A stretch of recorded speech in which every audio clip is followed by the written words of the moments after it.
Hey everybody, welcome back to another Jackson Jet Setting Resort review.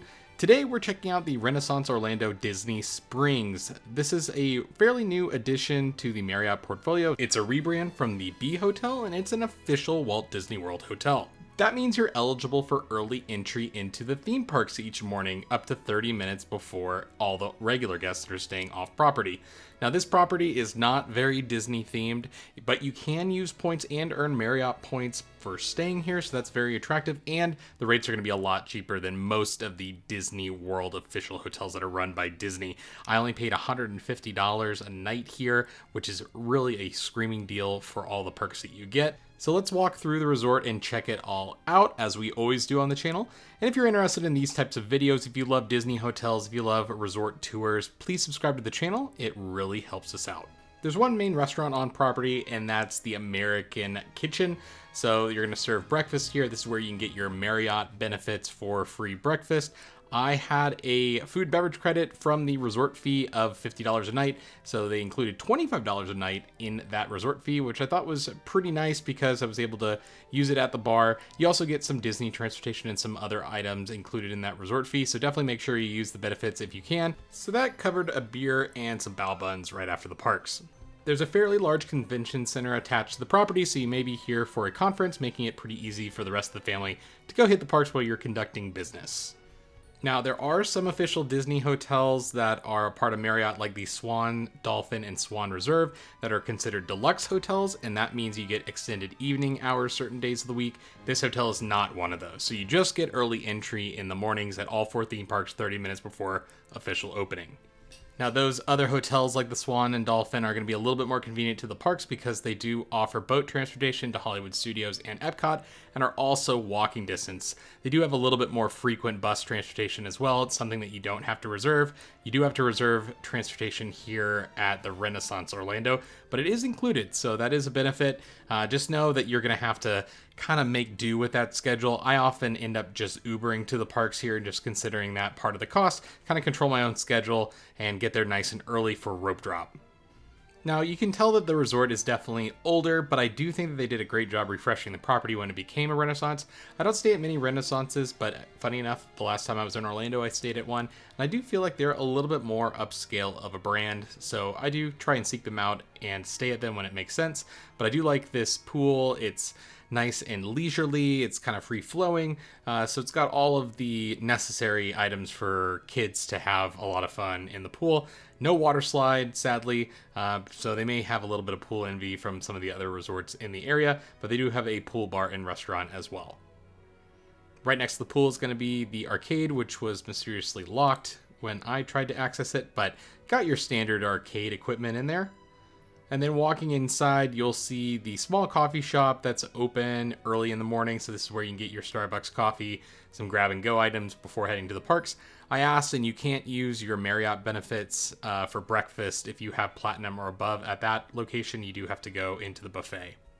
But you can definitely tell that they put some money into refurbing the lobby here, refreshing the walls, making it feel new, and I think they did a really good job. So kudos to the design team there. It really made me kind of feel happy walking into the hotel.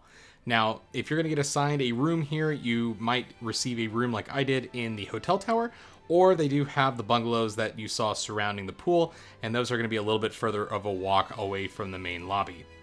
So now let's head up the elevators here and check out my junior suite that I was upgraded to. I do have platinum status with Marriott, so sometimes I do get upgraded. Didn't use a nightly upgrade certificate or anything like that. I always forget what they're called now. Used to be Sweet Night Awards.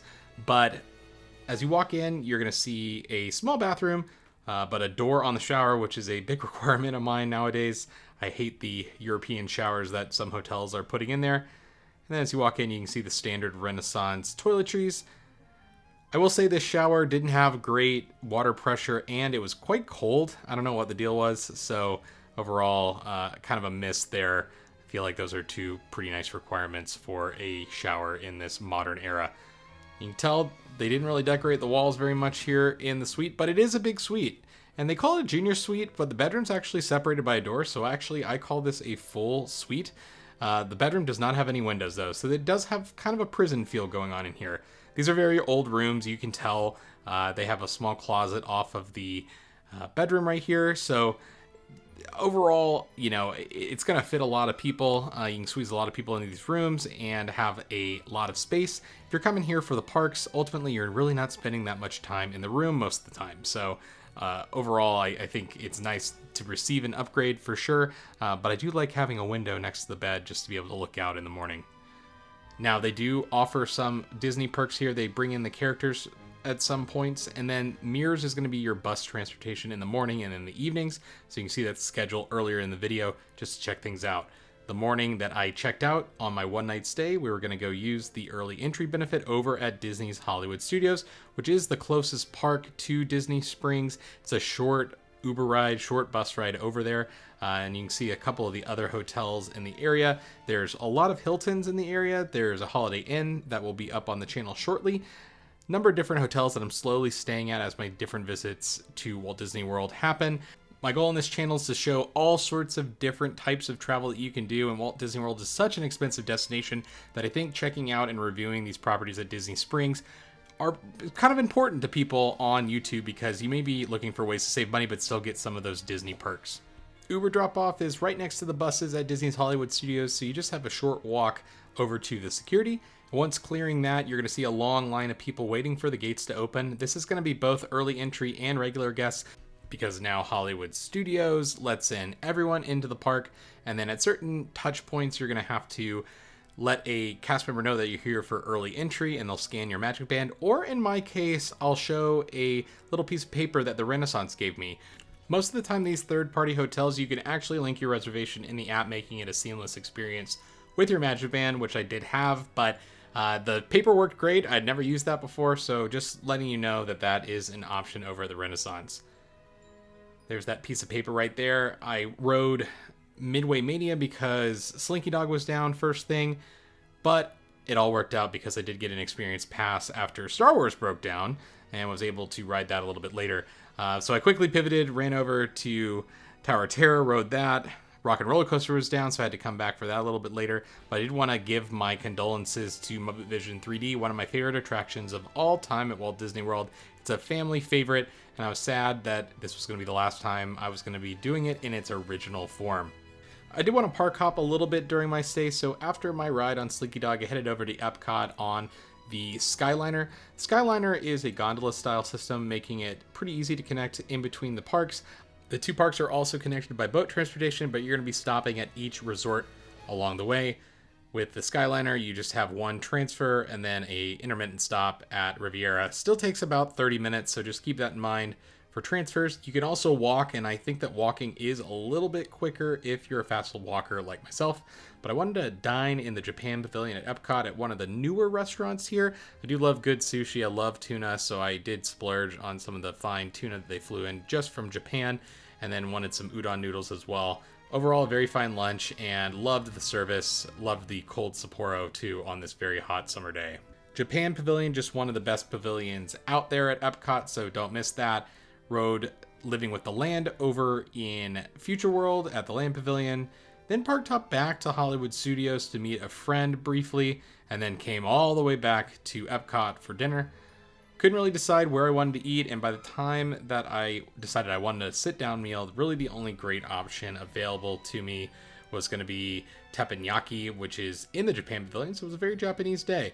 And again, it's going to be very similar to your Benihana style experience. It's going to be very high quality, though. I think it's definitely higher quality food than what you get at Benihana. And you have a full Japanese staff here taking care of you, like everywhere else in Epcot. Everything is very themed. So glad that they brought back the international cast members, because it's a big part about Epcot. During COVID, it was kind of sad that they weren't around. So yes, I did have a lot of Japanese food, but it is my favorite pavilion. So what is your favorite pavilion at Epcot? Let me know down in the comments.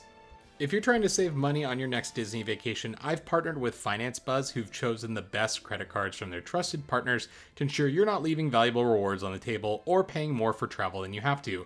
Visit jacksonjetsetting.com/cards or click the link below to learn more. So overall, that was my experience at the Renaissance Orlando. I think it's a great pick, a little hidden gem over in Disney Springs, and we'll see you on the next video checking out the Holiday Inn Disney Springs.